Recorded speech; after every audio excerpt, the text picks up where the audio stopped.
Welcome to the American Institute of Healthcare Professionals. And this video is Dating a Narcissist and Emotional Help. And this is more of a self-help, behavioral health video for individuals who suffer in relationships. Their mental health suffers at the hands of individuals who are more selfish or at the higher level narcissistic in their very being. So the first question really to ask is your partner a narcissist? And I think the term narcissist is really overused in modern day with breakups.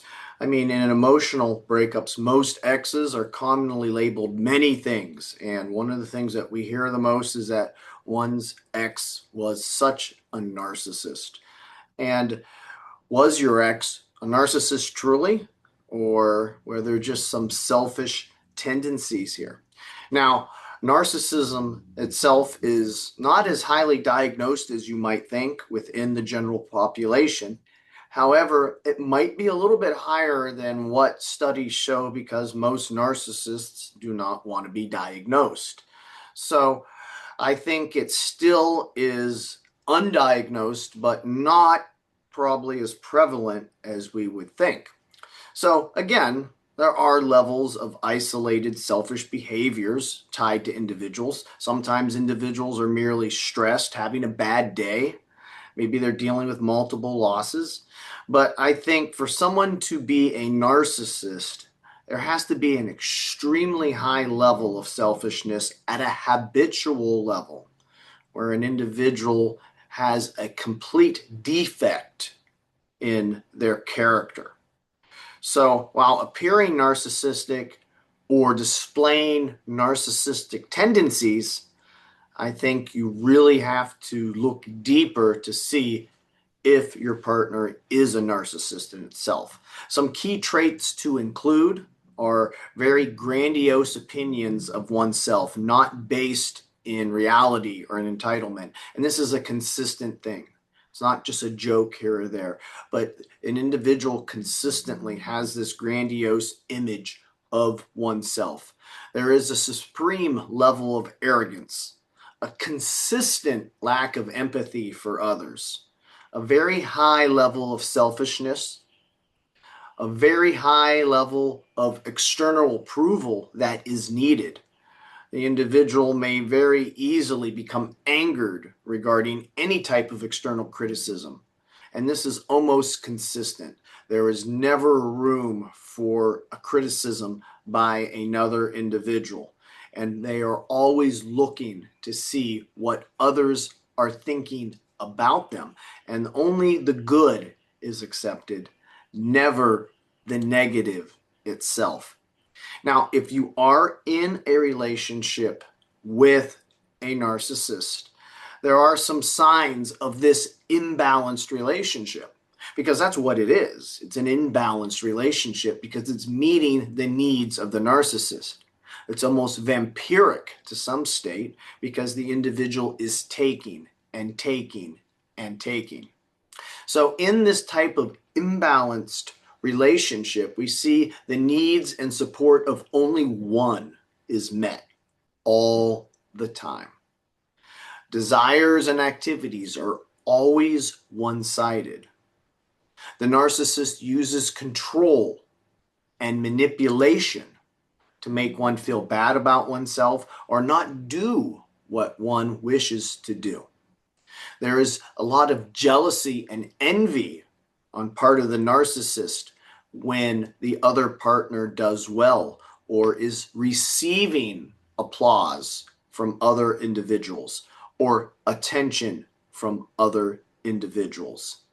There is a high level of anger if the partner gives constructive criticism to a narcissist over the littlest of things. And in addition to this, the narcissist will utilize silent treatment, where they ignore the individual for an extended period of time. They will gaslight in terms of changing what happened to fit the narrative that they want, to the point where the other partner might feel that they're going insane trying to understand what really happened, even though they know.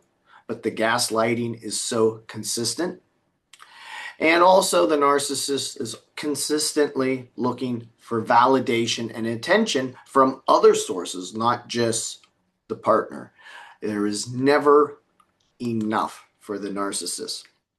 Now, there is a high emotional toll for those who date a narcissist. There is a high level of mental and emotional abuse that individuals will take.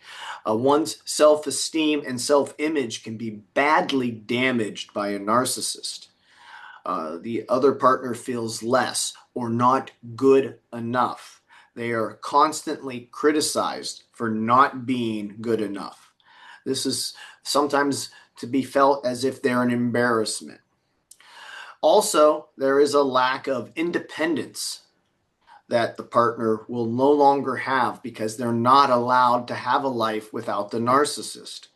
The narcissist needs to feed, and without a constant codependent worshiper, the narcissist has no energy to feed on. So independence, where an individual has something else to do, is very negative for the narcissist. It hurts the narcissist because the narcissist only wants to be happy. The narcissist does not want to see independence and happiness in their partner. And that leads us exactly to self-development. Without independence, how can one develop oneself professionally or academically, especially when all the time has to go to the narcissist, or especially when anything one tries to do is ridiculed or put down to the point where it's hard to develop. This leads to depression. This leads to anxiety. This leads to mental exhaustion. So if you're in a relationship with a narcissist and you want to stay in it, there are strategies in coping because unfortunately not everyone can escape a relationship with a narcissist due to family ties. Some you might share a child with, or you might have a strange living relationship with. So it's important with all narcissists to set boundaries so they know what you are doing and how it is going to be. These boundaries might upset the narcissist, but at least they know and there's no surprises. It's important also to have support through friends and family, someone to talk to listen to give the true reality of the story instead of just hearing the words of the narcissist. And in doing so, it's important to develop self-worth and external activities absent the narcissist. The narcissist does not need to be part of everything you do, especially as you develop yourself. Because remember, the narcissist is going to try to destroy what you do. Ultimately, I think attending counseling is important, to talk to a professional who can help guide you through the mental exhaustion that you will experience if you consistently have to deal with a narcissist, whether in a relationship or a type of family situation. It's important to be educated about what narcissism is, and it's important to also know how to cope and handle narcissists. So AIHCP offers a series of behavioral health certifications. You can go to the link below to see the types of programs that we offer. Our phone number is 330-652-7776, and our email is info@aihcp.org. I'd like to thank you for listening, and have a good day.